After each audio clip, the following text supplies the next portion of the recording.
I was actually stunned when he brought this up, but like it's actually true. Like in the playoffs, Jaylen Brown averages 18 points per game, which is actually kind of stunning to me because he's going into his seventh year in the league. I've always thought he's had like big playoffs game, but that average kind of surprised me. But it is true. So like he's basically saying he only averages 18 points per game in the playoffs. He's a turnover machine. He also brought up the dribbling. And he basically, Jaylen Brown doesn't have the best IQ. And so he didn't think that Jaylen Brown deserved the money that he's getting. He's getting paid. I know this upcoming year is going to get $30 million, but at some point he's going to be getting paid close to $70 million a season. And Rick Barry didn't believe that. All right. So when it comes to Rick Barry, I def think he's coming from kind of like a jealousy point, in my opinion, just because they just didn't get paid as much back in the day. So he's just like, whoa, this is ridiculous. Jaylen Brown is getting this much. You know what I mean? Because in his head, he probably thinks he was a better caliber player back in his day or whatever. He's surprised that players are seeing this much money, but the NBA is a big product. Obviously, people are going to get paid more. It makes sense why Jaylen Brown got that money. Yes, Jaylen Brown deserves that money. But what happens, and it's just the truth, if you're going to get $300 million, you're going to get $300 million criticism. People are going to come for you because he's the highest paid NBA player ever. He's going to be the highest paid player in the league for like half the season. Like, right. We got to relax. Like, this is just what the market dictates. It's literally not that deep. Like, yeah, it's a lot of money. That's what getting paid nowadays. And remember what I said last podcast? If Tyrese Halliburton getting $50 million, Jaylen Brown gotta be getting more than Tyrese Halliburton. I'm sorry.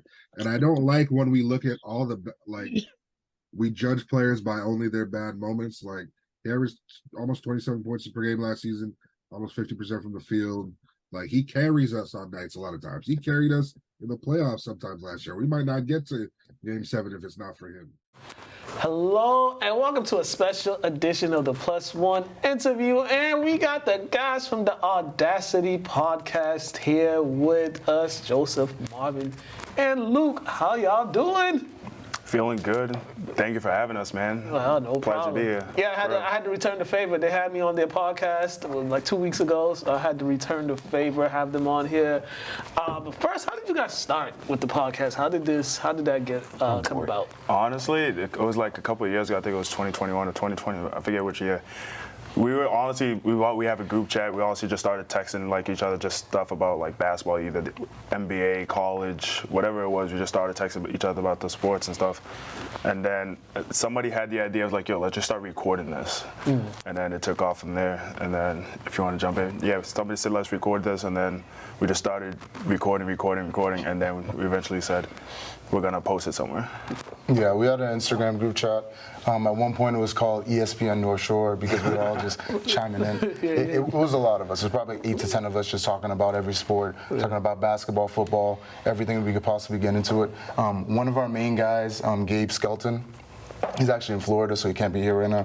But he's one of the main focal points of the group as well. And he's one of the persons that brought all the nice ideas because we worked from the ground up. Like we were really grinding to bring this idea to fruition because it wasn't a small process. I think it took a couple months to really get it going. Absolutely. We even had some mock episodes that we never put up. But we've been grinding and like to see where we came from because at first our stuff wasn't at the par that it is right now. I would say it was definitely a lot worse, but now we're getting better. We still got a lot to learn, you know what I mean? But we're grinding and we're getting better and better. Yeah, I don't really have much to add. We had probably 3 different group chats where we just talk about basketball all day. We have our annual fantasy basketball group chat with like 10, 15 people. I think that's really where it stemmed from because we just sit there and talk sports in that pretty much all day. And then it bleeds into, every other social media platform and all we do is talk about basketball. So we're like, you know what? Let's do something structured and productive with all this conversation we're having. And here we are today. So yeah, definitely. I mean, next time we could have got him on via Zoom because he could zoom in. He could have been on, but next time we'll get him. Next time you get it. But that is pretty cool because putting together a podcast is not easy, especially you got different minds and just everybody's got different perspectives. Just how were you guys able just the structure of it, get the structure together of how you wanted to do the show?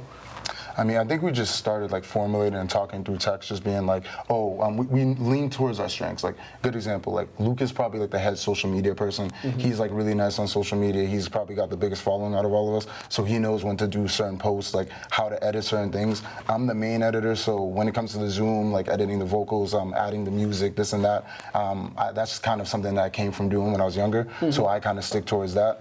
Josh, he has a lot of Zoom meetings. He's the one who kind of like was like, I'll take in charge of the Zoom meetings. I'll be the one who kind of formulates it, and he actually like has Zoom's purchase, so he doesn't have like a timer thing happening. So that's like another thing. But we all have roles that we do, and we just like formulated it and just kept it going.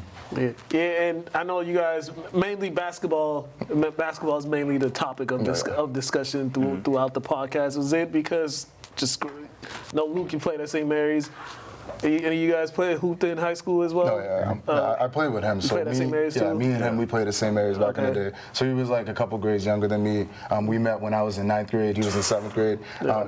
And me and him, we met in 9th grade. Like he went up against me. Oh yeah, 9th grade. That's when we met. Like early 9th grade. Oh wow. Yeah. I thought it was longer than that. Yeah. It was either 8th or 9th grade. Either way, we went against each other. Like he dropped 20 points on us. Like I remember way back in the day, giving him buckets. But we kind of like came from ball, because me and Luke, we went up against him. He played at Swampscott, so we kind of had that background, and we like to compete against each other, like to play with each other. So it's like, hey, we already like basketball. We talk about basketball. Might as well make a podcast about it. Yeah, definitely. And it seemed like the chemistry is good too, because it's just like an ebb and flow of just people know, a lot of times you see people interrupting each other, or just somebody's trying to get their point across and then somebody chimes in. It seems like you guys have a good balance of knowing like when someone's talking and not to like cut them off or anything like that. That's just up from the chemistry, you guys hanging around each other. Absolutely, yeah. We definitely had, like he said, we had a couple mock episodes. We definitely had our moments where like we were like getting to know each other, and that's just because the conversation was getting heavy, the conversation was getting intense and stuff like that. We're just getting really into it. So like we definitely had our moments at the beginning, but yeah, I think now we definitely learn over time, like, this, like, let him finish his thought process, let him finish everything he has to say, and then let me chime in and stuff like that. So yeah, that's definitely something that we definitely learned over time. And yeah, like you said, just like chemistry wise, like we sometimes know like what we're gonna say next and stuff like that. Even like when we're done recording episodes, sometimes like we still keep going. Like when we were done with your episode a couple weeks ago, we still kept going, still got into deep conversation and stuff like that, and we just didn't record it. So like when he says this is literally all we talk about, that is like just all we talk about. Yeah, definitely. And well, since we're here, we talked about this before the show. Noah Lyles. Those comments sounded like a hater to me. Those comments he made, unprovoked comment, just out of nowhere about NBA and how an NBA champion is not the best, and how could they be the best in the world, whatever he said. That just sounded like a guy to me that was hating on basketball players for whatever reason. I came to the conclusion a basketball player must have took his girl or did him dirty at one point in his life, but you're celebrating a moment. What did he win, gold? Yeah, he won. I think it was like his 3rd gold medal. 100, 200, and he got it in the relay too, 4x1. Oh wow! So you just won 3 gold medals. Why is the NBA on your mind? He underpaid. He like the women soccer players. And he's not getting paid what he deserved. Clearly, there's something on he had to get off on his heart. So, I think.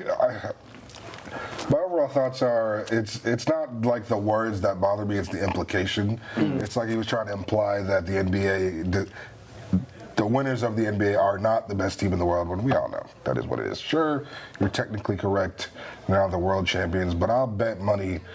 Remember the one year the USA lost the Olympics, like 04 or something? Yeah. Whoever won the NBA championship that year, they'll beat whoever won the Olympics that year. like, what are we doing here? That's that would be the Detroit Pistons. That was a tough team too. I put my money on that. Sorry, Argentina. But that's what bothered me about it. I mean, you can't give too much credence to stuff like that. He's just talking. So what I think he does have a point though. I get it on a literal standpoint. I don't think, obviously, if you win the NBA championship, it's the U.S. and then one team from Canada. It's not literally representing the world. Like, I think FIBA, that's literally the world championship. But obviously, the best NBA team is beating anybody in the world. I think the comparison comes with me, and I don't think anybody's really throwing this out, but if you look at, like, the Premier League in soccer, La Liga, they don't ever really say world champion. They just say champion champion of whatever league that is. You know what I mean? And then the World Cup is the World Cup. If you're looking at it like that, yeah, he has a point. His delivery is arrogant, though. Like, you know, he's like, oh, I just won. Right. I know this is going to get people going, and it sucks, but it's true. It got him popularity. Like, it was almost like a press move, kind of, because you know what I mean? Everyone's talking about him. I saw his face. Like, I watched track, and, like, I knew a little bit about him, but now everybody knows who he is. You know what I mean? He's the fastest man in the world, but it's kind of like when like Sha'Carri had the weed thing that happened. You know what I mean? Obviously, she was already blowing up, but that like the controversy got her up, and this has people talking about him.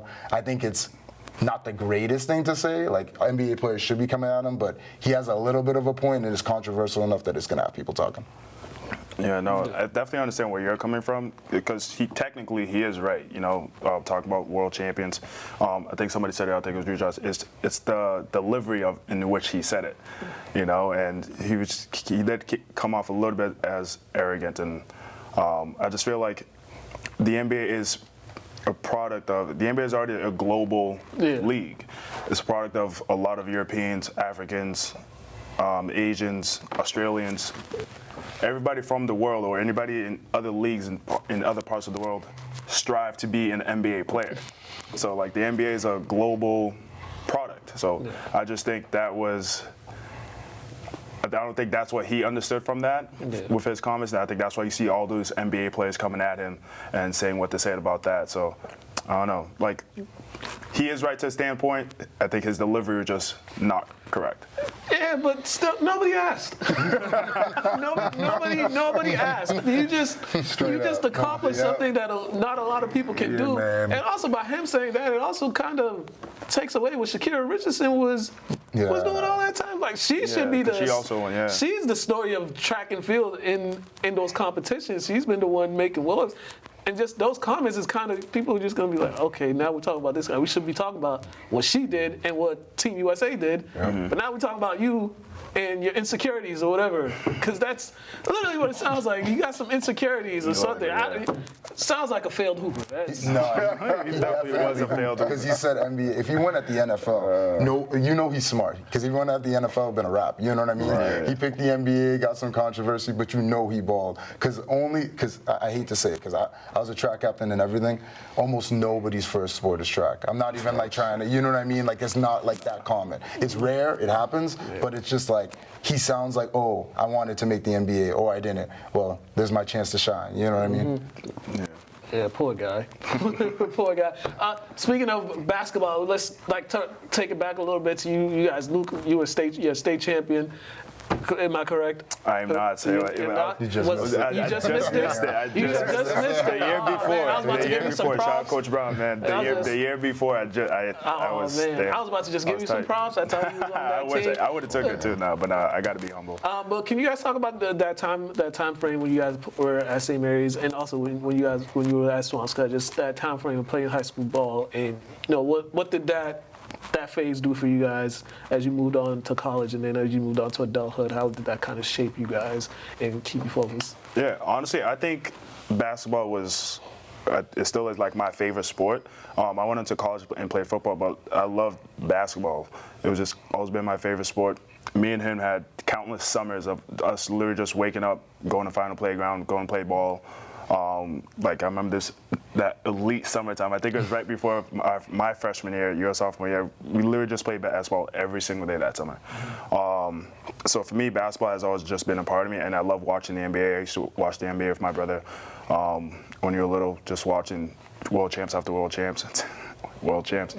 No, but and then I got to St. Mary's, and then for my road, it's kind of a little different from his, because I had two different coaches. Mm-hmm. Or like my freshman year, both played on the same team, both played on JV, and then after that, for varsity, I had two different coaches. I started off with Coach Moran, and then now David Brown, and two different coaching styles, obviously.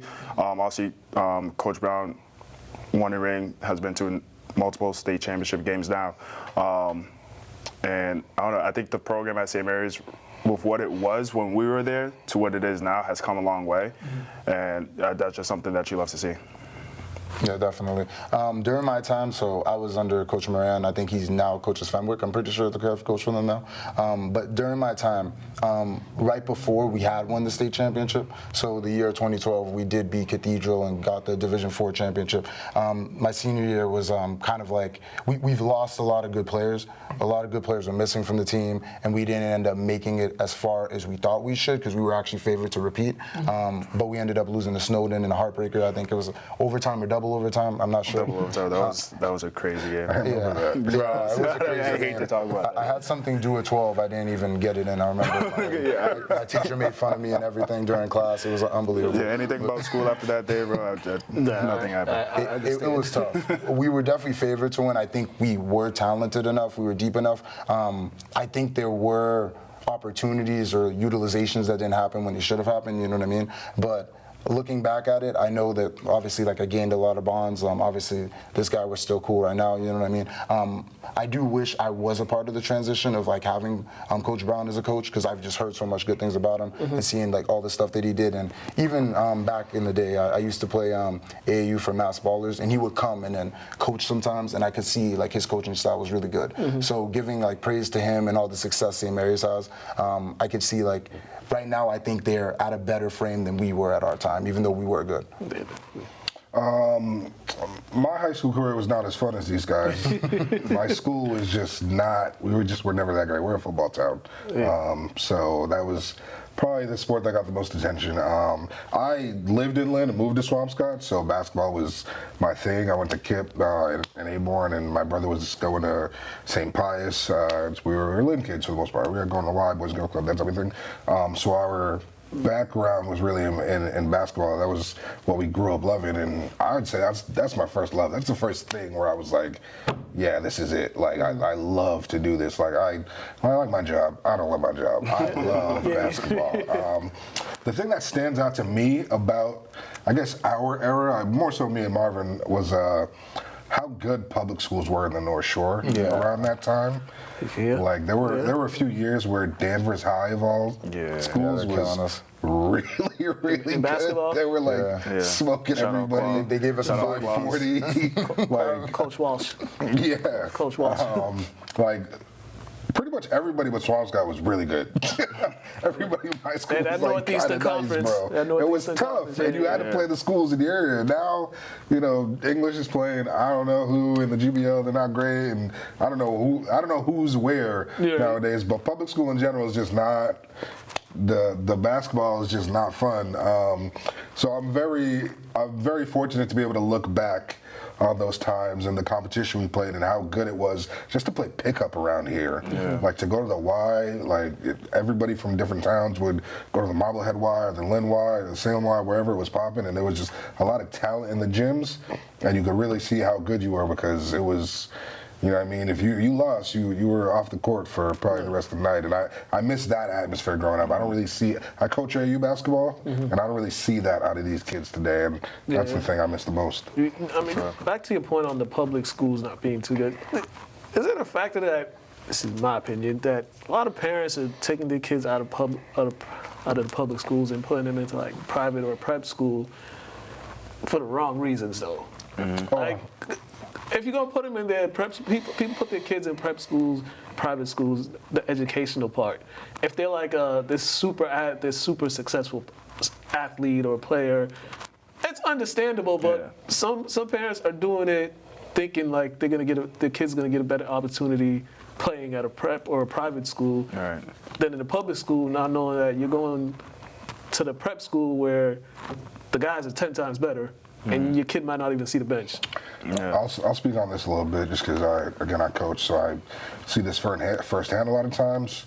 I think you hit it on the head where you said they're going to prep school and the kids are 10 times better and they're going to set a bench. But not only that, they might not be playing on whatever team they're currently on like that. And then their parents' they think their kid is better than he really is.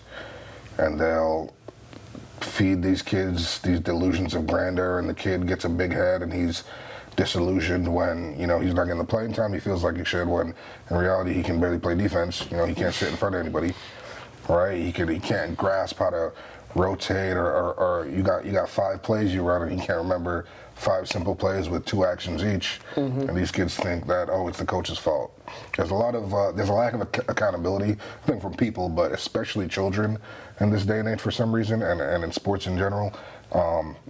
It's hard to coach and hold people accountable when nobody thinks that anything going on is their fault, and that bleeds into your point of parents pulling kids out of school to go to prep school or whatever, and then they go to prep school for 3 years, and then what? Like, you spent $50,000 to what end? You know what I mean? And so. And you guys got different. You guys can have a different perspective because you guys did go to St. Mary's and stuff. But even with that, some people might think they go to St. Mary's. They might not get a high college, big college looking at them, or they might not play at college. And it's like there's success stories from a lot of players that came through St. Mary's going back in the day, that not only some have gone Division II, Division III, like they've gone and played somewhere. It's just like some folks have the idea just because they go to a small private school, like the kid's not going to get the attention of a college. When we got receipts on players that did go through that and were very successful, and some even became pros out of that. Absolutely. No, yeah. I think St. Mary's in itself is just, yeah, like you said, it is a small private school, but I think St. Mary's in itself is just different compared to other private schools, because that school, especially now, is such a sports school at the same time, because I don't know if they still have the record. I know, like last year or the year before they had the record, they had like 20 consecutive years of having a state champion in any sport. Like 20 consecutive years of just having one state champion. So I think St. Mary's in itself is just different compared to those other schools. Now, it's definitely not as big as other private schools, say St. John's Prep and stuff, but it's still a good school at the end of the day, and it's only getting better. So it's way better than what we were, not even just sports. I'm talking about like the school in itself, the education-wise, way better than when we were there. So it's only going to get better. Yeah, I think also I've heard and seen that there's some people, I think like 8th graders or something, mostly on the girls' side, but people getting D1 offers like left and right. I've seen a couple happen, and I'm pretty impressed. Back in the day, I don't think it was happening as much in St. Mary's. I think it's just kind of growing. Like exposure is kind of more up there. But I'm seeing just like a lot of change happening. You do hear there are like a lot of legends that came from St. Mary's, you know what I mean? But some people may have played overseas, but only one person I would say that was successful, and I don't even know if we could count him because he was in 8th grade and he played JV. But I know Michael Carter Williams, he went to St. Mary's for a little bit. I always claim him because that's just, you know what I mean? He's the one to make it, like the one to go to the NBA. He went to St. Mary's for a bit. Nah, we got to stamp that. We got to take that. You know what I mean? Okay, if we went to prep school after.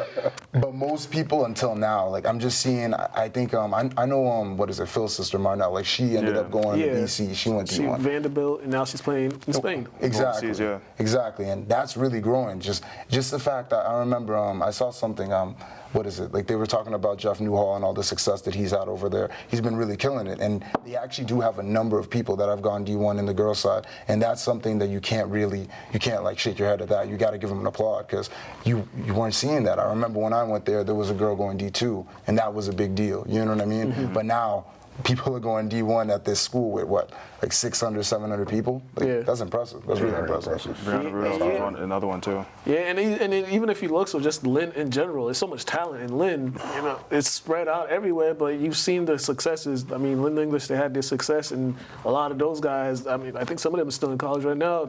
They've got a couple. They got one at Gardner Webb right now. They got two at Franklin Pierce. They got one at Keene State. So they got guys on all levels, and it just shows like you don't have to take them out you don't have to go to the prep school route. If you stay in the public schools and actually do what you're supposed to do, the school's and you're good enough, the schools are gonna come looking for you. It's that's one of the things I think people get lost. If you're not handling business in the classroom, you're not gonna get on the court in house. Exactly. And I think people underestimate just playing a sport in college. You know, no matter if it's D1, D2, or D3, like you're going to school to play a sport. Like I know D3s, they're not technical like athletic scholarships, but like they give you some money off and stuff like that if you're an athlete and stuff like that. Like you're going to college, you either get money off or you stay close to home or whatever. You're getting an education. You're going to college no matter what. So playing collegiate sports should just be the main goal. It shouldn't be, obviously, strive for Division I, strive to be the best. But if you can play sports in college, go for it, no matter what college it is. So that's just some advice I want to give. I talked to one player about this. He's at Jeff Hill. He's at Endicott right now, and he told me he's basically going there for. He's not paying that much because of his grades. Yeah. He had exceptional grades, so you can get you don't have to go to school for that. You don't have to play college sports with athletic scholarships. You could get an academic scholarship because there's stories of NBA players that were in college for athletic scholarship and not academic scholarship, not even athletic. So there's different ways to get in there. I think people just too focused on that. If I could add to that, I would say there's far more players who were not able to play a college sport due to their grades than the other way around, to be fortunate enough to have the privilege of playing because your grades are good enough. Playing a college sport is a privilege. It's not guaranteed to anybody, and it's harder than ever in this day and age, to be quite frank, with the transfer portal and the sport of basketball more popular than ever. Coaches pretty much coaching for their jobs every year. So, exactly. If you have an opportunity to play Division III, congratulations. If you have an opportunity to play Division II, congrats, so on and so forth. That is, don't take it for granted because that's an opportunity that other kids would kill to have. So be grateful and to take that and make the best of it if it's the right situation for you. Yeah, definitely. Before we get out of here, quickly, NBA season slowly approaching. Training camps, like with a blink of an eye, we're gonna have training camp. What are some of y'all's favorite storylines, or what are you looking for going into the season, or what is something you're looking forward to this upcoming NBA season? I don't know. Like right away, I gotta say the Celtics. Like I want to see how this new big three is gonna be. How is Kristaps gonna adjust to playing with Jason Tatum and Jaylen Brown? Obviously, we heard that he's coming off an injury. I don't know how healthy he's gonna be. It seems like he's gonna be ready for the first game of the season. That's what they're saying. But I really want to see how we're gonna mesh because obviously, you know me, I'm a homer. But this is no bias. I think we should win the championship. Just with the talent that we have, I think we're deep enough. I think we finally got the big that we need. I want to see how the Boston Celtics do this year because it's championship or bust. If they don't get a championship, it's not looking good for the Jays. Depression. Yeah. Because, we're saying it every year. We're saying it. We're like, this is our year. We're looking like the Knicks now. You know what I'm saying? Don't speak that into existence. I know, we're getting closer, blowing that up. Nah, me personally, obviously, I'm a big Celtics guy. Obviously, the championship. I want Banner 18 or Banner 17? Banner 18. Yeah. I want Banner 18 over here. Obviously, I want a parade. I want to do all that stuff. But just going off the NBA season, I'm just excited to people are gonna hate on me. I'm excited to see Paul George, honestly, and the Clippers. I wish you honestly, not the Clippers, just Paul George in by himself, and also LeBron James. I just want LeBron to get another ring to solidify his GOAT status. Yeah, it's gonna be tough. If AD will show up, if AD is gonna show up and not be glass and actually do something, Austin Reeves is looking like a good pickup right now. Glad they got him back. I know I'm talking about the Lakers. I'm a Celtics fan, but I'm more of a LeBron fan than a Lakers fan. So, I just want them to get a ring. That's the thing I say about AD. You know what they're saying? If somebody does something countless times, that's who they are.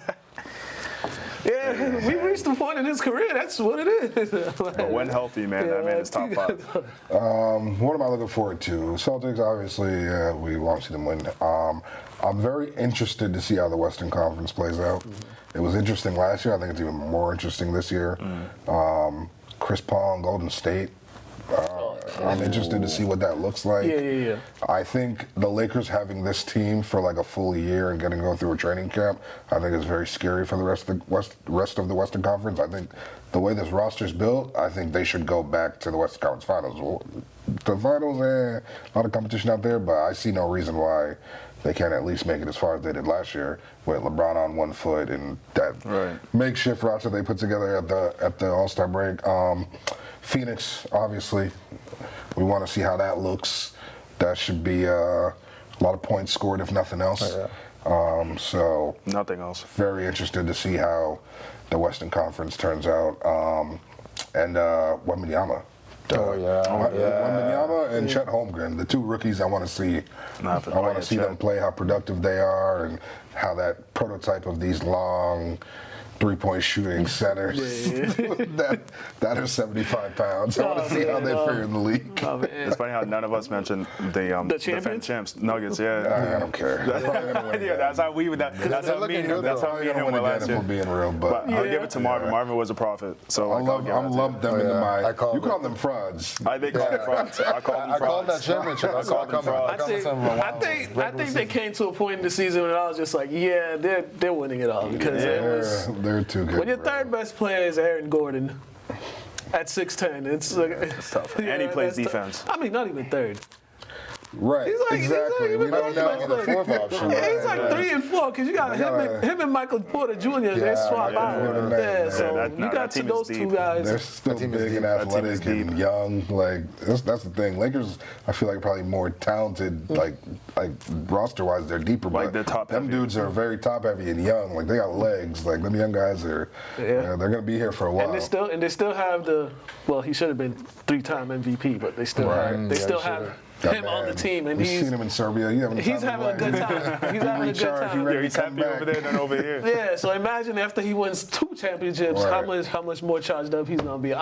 Man, pleasure as always, guys. Pleasure, yeah, Before we of get course. out of here, please let them know where they can find episodes of the Audacity Podcast. Of course, yeah. Well, so we're on Apple Podcasts, we're on Spotify, Instagram, TikTok. I'm sure the thing will come up, and there it is right there.